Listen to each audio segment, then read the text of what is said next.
Inter physics में आज हम आपको लाइट में थर्ड चैप्टर स्टार्ट कर रहे हैं। 2 चैप्टर आपको कंप्लीट करा दिए हैं। थर्ड चैप्टर है प्रिज्म द्वारा प्रकाश का अपवर्तन तथा परिक्षेपण। इसकी पार्ट 1 वीडियो पहली वीडियो भेज रहे हैं आपके लिए, समझो। इसमें पहले प्रिज्म समझो, प्रिज्म क्या है।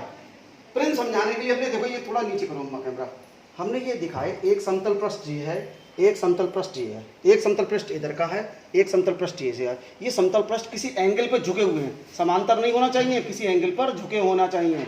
अब इन दो समतल पृष्ठ लेंगे हम, ये दोनों समतल पृष्ठ है, ये भी समतल पृष्ठ, ये भी समतल पृष्ठ, ये किसी एंगल पर, ये वाला एंगल है, इस एंगल पर झुके हुए हैं। अब इसके बीच में कोई पारदर्शी माध्यम जैसे जल, कांच भरा हो, ये भी कांच का होगा, ये पेपर नहीं होगा। तो दो समतल पृष्ठों के जो किसी एंगल पर झुके हों, जो एंगल है इन दोनों के बीच का, दो समतल लो, जिन्हें जैसे ये मेरे हाथ है दोनों, ये समतल है, ये पैरेलल रखने हैं, समांतर नहीं है, किसी एंगल पर झुका दो।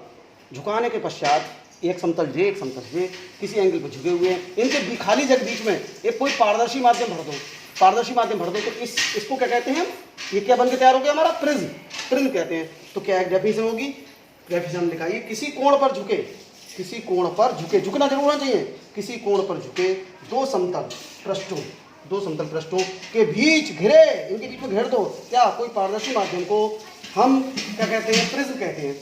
इन पृष्ठों को अपवर्तक पृष्ठ कहते हैं। ये वाला पृष्ठ भी अपवर्तक पृष्ठ है, ये भी अपवर्तक पृष्ठ है, दो अपवर्तक पृष्ठ है।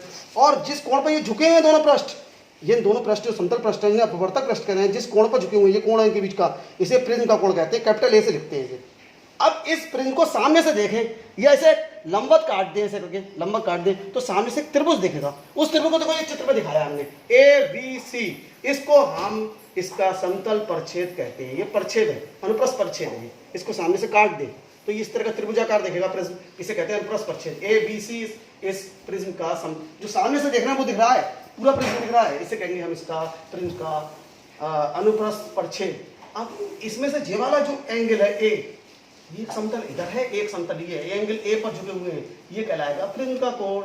ये समतल पर ये क्या कहलाएगा, ये कहलाएगा अपपृष्ठ, क्या कहलाएंगे इसे, अपवर्तक पृष्ठ, ये भी अपवर्तक पृष्ठ, तो अपवर्तक पृष्ठ कहलाएंगे। किसी कोण पर झुके, कैसे बता दे रहे हैं, किसी कोण पर झुके दो समतल पृष्ठों, एक समतल पृष्ठ जे, एक समतल पृष्ठ जे, किसी कोण पर झुके हुए, इनके बीच घिरे पारदर्शी माध्यम को, यहाँ ये कांच भरा हुआ होगा, ये कांच का, ये पृष्ठ भी कांच का होगा, ये भी पृष्ठ कांच का होगा।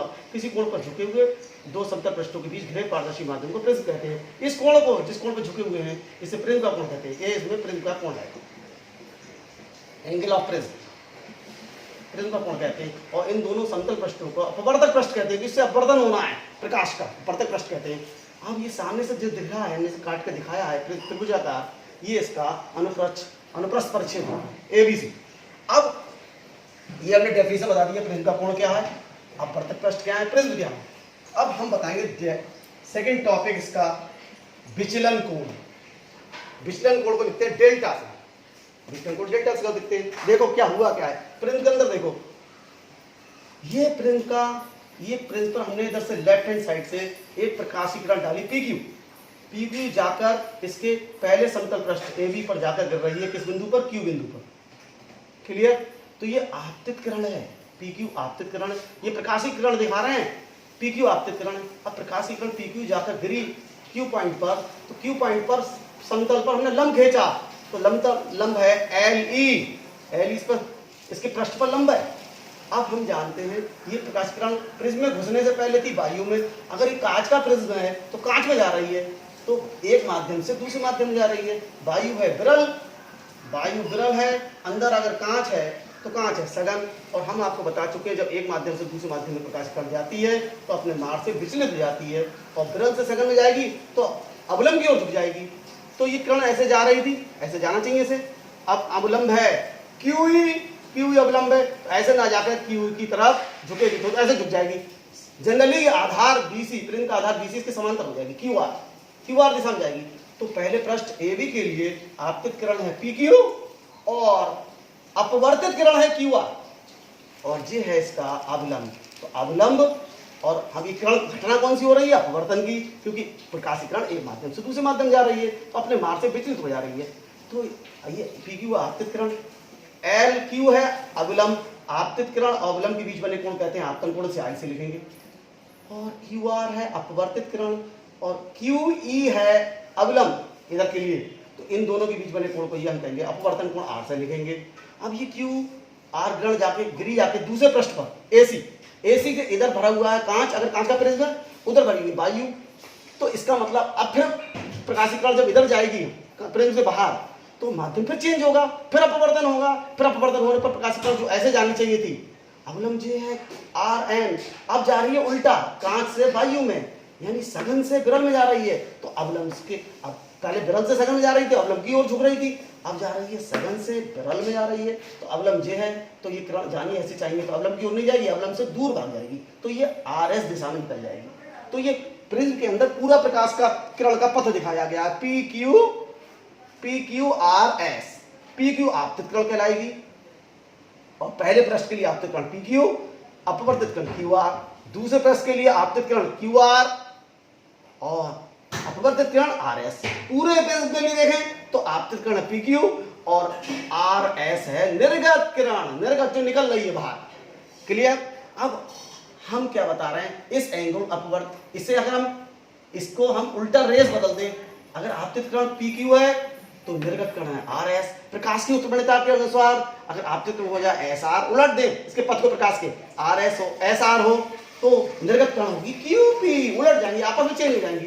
तो जे आपतित किरण और अवलंब जे इनके बीच बना कोण आपतन कोण आई हो जाएगा, ये है हम लिख देना आई डैश से, आई डैश, और ये हो जाएगी इस पहले पृष्ठ के लिए क्या, ये वाली आर की उलट जाएगी ना, क्यू आर थोड़ा होगी, आर की होगी जब इधर से डालेंगे। तो ये अपवर्तित किरण इस पृष्ठ के लिए, किस पृष्ठ के लिए, दूसरे पृष्ठ, पहले एसी पृष्ठ के लिए अपवर्तित किरण है आर क्यू, तो अपवर्तित किरण और अवलंब जे है, अवलंब जे है एम ई, तो इनके बीच बना कोण जी वाला हो जाएगा अपवर्तन कोण। ठीक है, आर डैश से लिखेंगे तो ये अवलंब है इस पृष्ठ के लिए, एसी के लिए ई एम, तो आर एम अवलंब और जे अगर रेस का पथ बदल दें तो एस आर है आपतित किरण और अवलंब के बीच कोण आपतन कोण ये आई डैश, और अब ये हो गया अपवर्तित किरण आर क्यू और अवलंब के बीच बना कोण अपवर्तन कोण से आर डैश लिख दिया हमने, दूसरे पृष्ठ के लिए ये हो गया। अब देखो अगर ये प्रिज्म होने पर किरण पी क्यू हमने डाली, निकली ऐसे आर एस, अगर ये प्रिज्म रास्ते में नहीं रखा होता, प्रिज्म हटा दो, तो ये पी क्यू किरण ये चलती तो अपने रास्ते से माध्यम चेंज नहीं होता, इधर भी वायु, यहाँ पे वायु, यहाँ पे वायु, तो किरण बिना मुड़े सीधे चलती, तो इसका रास्ता क्या होता ओरिजिनल। अगर ये प्रिज्म नहीं होता तो ये किरण बिना मुड़े सीधे निकलते चली जाती, ऐसे जाती। ये किरण जो आपतित किरण हमने डाली प्रिज्म पर, अगर ये प्रिज्म हटा दे तो प्रिज्म का ये आपतित किरण का ओरिजिनल पथ है, ऐसे चलती रहती है, चलती आ रही है, चलती आ रही है। तो इस प्रिज्म ने क्या करा, इस प्रिज्म ने इस किरण को मोड़ दिया, विचलित कर दिया, किस दिशा में, निर्गत किरण कौन है आर एस, इस आर एस को पीछे बढ़ाओ इसी डायरेक्शन में, तो ये दोनों जाके मिली डी पॉइंट पे। तो ये देखो किरण जाना ऐसे चाहिए, प्रिज्म होने की वजह से किरण गई ऐसे इस डायरेक्शन में, ये गई, जाना इस डायरेक्शन में चाहिए, गई इस डायरेक्शन में, तो इस डायरेक्शन से इस डायरेक्शन में क्या कर दिया, प्रिज्म होने की वजह से किरण अपने मार्ग से विचलित हो गई। तो कितने एंगल से विचलित हुई, इस एंगल से विचलित हुई, इस एंगल को हम कहते हैं विचलन कोण, ये लिखा हुआ है विचलन कोण। विचलन कोण की हेडिंग इस लिखते हैं डेल्टा से, विचलन कोण डेल्टा क्या होता है, प्रिज्म पर आपतित किरण, प्रिज्म पर आपतित किरण कौन है पी क्यू, इसे आगे बढ़ा दे, और प्रिज्म से निर्गत किरण क्या है आर एस, इसे पीछे बढ़ा दे, तो दोनों जाकर डी पॉइंट मिलेंगी। इस पॉइंट पर इन दोनों किरणों के बीच बने कोण को, इस कोण को आपतित किरण और निर्गत किरण के बीच बने कोण को विचलन कोण कहते हैं। तो विचलन कोण क्या कहलाता है, डेल्टा से लिखते हैं इसे कि प्रिज्म पर आपतित किरण और प्रिज्म से निर्गत किरण के बीच बने कोण को विचलन कोण कहते हैं, डेल्टा लिखते हैं। अब आपतन कोण जो है आई है प्रिज्म के लिए, विचलन कोण डेल्टा है। अब हम क्या करेंगे, इन आई और डेल्टा के बीच में एक ग्राफ खींचेंगे, आई को लेंगे एक्स अक्ष पर और डेल्टा मतलब विचलन कोण, ये आपतन कोण है आई और डेल्टा है विचलन कोण। तो हम क्या करेंगे, आपतन कोण को एक्स अक्ष पर और विचलन कोण पर को वाई अक्ष पर लेकर एक ग्राफ खींचेंगे। ग्राफ कैसे खींचेगा, हम क्या करेंगे, अलग अलग एंगल पर प्रकाश डालेंगे, ऐसे डालेंगे प्रकाश तो विचलन आपतन कोण इतना होगा, फिर एंगल चेंज करते हैं, हर एंगल के लिए ये डाले गए प्रकाश, ये प्रकाश पी क्यू डाला है, इसको कभी ऐसे डालेंगे, फिर ऐसे डालेंगे, ऐसे डालेंगे, ऐसे डालेंगे, तो ऐसे घुमाते जाएंगे, तो ये एंगल क्या होता है, ये वाला चेंज होता जाएगा, यानी आई का मान बदलता जाएगा। तो जब हम आई का मान बढ़ाते जाएंगे, हर आई के मान के लिए डेल्टा का मान निकालेंगे, तो आई को एक्स अक्ष पर लेंगे, डेल्टा को वाई अक्ष पर लेंगे, ग्राफ खींच लेंगे। ग्राफ खींचना आता है आप लोगों को। तो देखो ये ग्राफ, ये कटोरा जैसा ग्राफ आएगा, कटोरा जैसा बना हुआ है कटोरा। ये कटोरा क्या बता रहा है, इस पॉइंट पे देखें, इस पॉइंट, एक पॉइंट देख लेंगे, इस पॉइंट से लंब गिरा दें, ये मूल बिंदु से ये दूरी कहलाती है क्या, आई का मान, और ये दूरी क्या कहलाएगी, वाई अक्ष की दिशा में दूरी, ये डेल्टा का मान। तो आई इतनी है तो डेल्टा इतना है। अब इस पॉइंट पे पहुंच जाएं, आई इस पॉइंट पर लंब गिराएं, तो आई का मान पहले के मुकाबले बढ़ जाएगा, तो डेल्टा बढ़ने की जगह घट जाएगा। यानी जैसे जैसे हम क्या करते जाएंगे, इधर जाते जाएंगे, ग्राफ में इधर भागते जाएंगे, इधर भागते जाएंगे, इधर भागते जाएंगे, आई का मान बढ़ता जाएगा, बढ़ता जाएगा, बढ़ता जाएगा, बढ़ता जाएगा, और डेल्टा का मान इतने से इतना इतना इतना इतना कम होता जाएगा। और ये चोंच निकली हुई है, इस चोंच पर जाकर, इस पॉइंट को कह दे रहे हैं हम जी, इस पॉइंट पर जाकर जहां पर नीचे को चोंच निकली है, डेल्टा का मान इस आपतन कोण पर, यहां से ओ से लेकर जी ओटी पॉइंट, ओटी जो वैल्यू है किसकी, आपतन कोण का मान लगातार बढ़ता जा रहा है। जैसे हम ग्राफ में इधर जाएं, आपतन कोण का मान बढ़ता जाएगा। आपतन कोण, इस पॉइंट पर आपतन कोण इतना है, इस पॉइंट पर आपतन कोण इतना है, इस पॉइंट पर आपतन कोण इतना है, इस पॉइंट पर आपतन कोण इतना है। आपतन कोण का मान जैसे बढ़ाते जाएंगे, विचलन कोण का मान बढ़ने की जगह उल्टा हो, घटता जाएगा, और इस चोंच पर आकर, जी पॉइंट पर आकर विचलन कोण का मान सबसे कम हो जाएगा। इसके बाद अगर इस पॉइंट पर जाएंगे तो आपतन कोण तो बढ़ेगा, लेकिन विचलन कोण भी घटने की जगह बढ़ने लगेगा। अब बढ़ेगा, अब और बढ़ेगा, इस पॉइंट पर जाकर देखो आई तो इतना है और विचलन कोण इतना है, तो विचलन कोण घटने की जगह बढ़ने लगा। तो एक विशेष आपतन कोण के लिए जो ओटी के बराबर है, प्रिज्म से उत्पन्न विचलन कोण जो होगा जीटी, वो सबसे कम होगा, अल्पतम होगा। इसी विशेष इस विचलन कोण को न्यूनतम विचलन कोण कहते हैं, और इसे डेल्टा एम से लिखते हैं। तो जी पॉइंट पर जीटी बराबर है, इसे डेल्टा एम से लिखते हैं। एम फॉर मिनिमम है, मिनिमम माने न्यूनतम, मिनिमम। तो क्या बात हुई, इस ग्राफ से क्या क्लियर हो गया, इस ग्राफ से ये क्लियर हो रहा है। हेडिंग डाल दिया हमने लिखा आई और डेल्टा के बीच ग्राफ कैसे खींचा के बता दिया हमने। अब न्यूनतम विचलन कोण क्या होता है, न्यूनतम विचलन कोण कैसे बताएंगे, इस ग्राफ से स्पष्ट है। किसके बीच में, आई और डेल्टा के बीच में खींचे गए ग्राफ से स्पष्ट है कि जैसे जैसे हम आई का मान बढ़ाते जाते हैं, डेल्टा का मान, विचलन कोण का मान घटता जाता है, और एक विशेष, केवल एक विशेष आपतन कोण पर विचलन कोण का मान सबसे कम हो जाता है। इसके बाद यदि हम आपतन कोण का मान बढ़ाते हैं तो विचलन कोण का मान घटने की जगह बढ़ने लगा, उल्टा हो जाता है। इस जिस विशेष आपतन कोण पर विचलन कोण सबसे कम हो जाता है, उस विचलन कोण को न्यूनतम विचलन कोण कहते हैं, और डेल्टा एम से लिखते हैं। अब इसके बाद बता दे रहे हैं विशेष कंडीशन, जब न्यूनतम विचलन कोण होता है, उस न्यूनतम विचलन यानी न्यूनतम विचलन कोण उत्पन्न हुआ है या अल्पतम विचलन कोण उत्पन्न हुआ है, उस समय 3 कंडीशन लागू होती है। 3 कंडीशन क्या होता है, आई और आई डैश आपस में इक्वल होते हैं, आर और आई डैश आपस में इक्वल होते हैं, ये आर और आई डैश इक्वल होते हैं, और जो प्रिज्म के अंदर जो किरण चल रही है, अंदर क्यू आर जो प्रिज्म के अंदर चल रही है, प्रिज्म का पथ है पी क्यू आर एस, इसका प्रिज्म के अंदर जो पथ है क्यू आर, वो आधार के समांतर हो जाता है। बिल्कुल आधार लेटा हुआ है तो ये भी लेटी हुई रेखा होगी क्यू आर। 3 ये कंडीशन लगती है। तो कंडीशन को हम पहले को प्रूव करेंगे कि कैसे आई आई डैश के बराबर होता है। तो इसके लिए कैसे देखेंगे, देखो भाई, हमने पी क्यू आर एस एक प्रिज्म पर आपतित किरण है, ये पी क्यू इसमें आपतित किरण है, आर एस निर्गत किरण है, आई इसमें आपतन कोण है और आई डैश निर्गत कोण है, ठीक है। अब यदि इस कंडीशन में ये विचलन कोण डेल्टा बराबर डेल्टा एम हो, ये डेल्टा बराबर कितना हो, डेल्टा एम हो, यानी न्यूनतम विचलन कोण उत्पन्न करे, यानी इस आई के मान के लिए ये कोण न्यूनतम विचलन कोण है अगर हो, तब क्या होगा, इस अवस्था में यदि हम इस कण का पथ उलट दें, पी क्यू आर एस का पथ उलट दें, तो उल्टा पथ करेंगे तो कैसे चलेगा, एस आर क्यू पी, तब ये आपतित किरण हो जाएगी, ये क्या होगा, आपतन कोण हो जाएगा, और ये निर्गत कोण हो जाएगा। पहले आपतन कोण आई था, निर्गत कोण आई डैश था, अब आपतन कोण आई डैश हो जाएगा, निर्गत कोण आई हो जाएगा।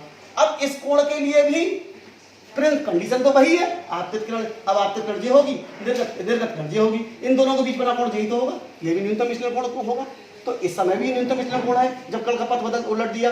अब इसका मतलब आई पर भी डेल्टा जो बराबर डेल्टा एम जो है न्यूनतम विचलन कोण उत्पन्न कर रहा है प्रिज्म, और आई डैश के लिए भी प्रिज्म न्यूनतम विचलन कोण उत्पन्न कर रहा है। और हम जानते हैं प्रिज्म केवल एक ही आपतन कोण के लिए विचलन कोण उत्पन्न करता है। इसका मतलब 2 आपतन कोण के लिए प्रिज्म कभी भी विचलन कोण उत्पन्न नहीं होगा। इसका मतलब दो ये कोण नहीं होंगे, दोनों कोण आपस में कैसे होंगे, बराबर होंगे, इसलिए आई बराबर आई डैश बराबर आई हो जाएगा।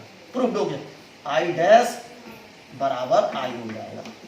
अब दूसरा प्रूफ करना है, स्नेल के नियम से निकालें हम सेकंड प्रूफ, या आर बराबर आई डैश। स्नेल के नियम से निकालें हम एफ अपवर्तनांक, कांच का अपवर्तनांक। अगर कांच का प्रिज्म है, कांच का अपवर्तनांक वायु के सापेक्ष, तो ये होता फॉर्मूला साइन आई बटे साइन आर। स्नेल का नियम लगा दिया। अब इसके लिए निकालें यहाँ पर भी तो प्रकाशित कण जा रही है, इधर उल्टी चला रहे हैं, तो आपतित कण ये और अपवर्तित कण ये, तो क्या होगा, आयन खंड निकालें वायु के सापेक्ष कांच का अपवर्तनांक, यहाँ वायु यहाँ कांच है, तो क्या होगा साइन आई की जगह i dash upon sine r. आपतन कोण कीजिए बटे अपवर्तन कोण कीजिए का अनुपात कहलाता है। हम दो तरह से अपवर्तनांक निकाल सकते हैं कांच का। अगर कांच का प्रिज्म है, पहले वायु से कांच में जा रही है ऐसे रास्ते पर, तो n बराबर हो जाएगा साइन आई बटे साइन आर। और जब इधर से रास्ते चला रहे हैं, प्रकाश को उलट दे रहे हैं कण को, तब हम निकालें तो आपतन कोण आई डैश है, अपवर्तन कोण आर डैश है, तो n निकलेगा। इस समय वायु से कांच में जा रही है, तो n बराबर साइन आई डैश बटे साइन आर डैश आ जाएगा।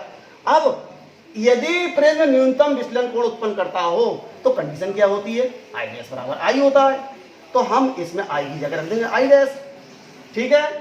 इस वाले फॉर्मूले में या आई डैश की जगह हम रख देंगे आई डैश की जगह आई रख दो, तो एन तो भूल जाओ, sine i upon sine r equal to sine i dash की जगह रख दिया आई। भाई दोनों बराबर होते हैं, प्रूफ कर चुके हैं हम पहले वाली शर्त, अपॉन साइन आर। कब, किस कंडीशन में, जब प्रिज्म न्यूनतम विचलन उत्पन्न करता हो। अब बताओ साइन आई से साइन आई कैंसिल हो गया, तो वन बटे साइन आर बराबर आ गया 1 बटे साइन आर डैश, तो साइन आर बराबर हो गया साइन आर डैश। उलट दिया दोनों को, तो साइन से साइन कैंसिल हो गया, तो आर बराबर हो गया आर डैश। प्रूफ, ये दूसरा प्रूफ हो गया। अब यदि ये एंगल बराबर होंगे आर और आर डैश, ये आर एंगल और आर डैश एंगल बराबर होंगे, तो इसका मतलब ये वाली रेखा जो होगी, दोनों एंगल बराबर हैं, तो ये वाली रेखा जो होगी इसके और इससे समान कोण बना रही है, इसलिए ये वाला क्या होगा, इसके क्या होगा, समांतर होगा। यानी ये प्रिज्म के अंदर जो किरण चलेगी कि वो आधार के समांतर चलेगी। Dates final.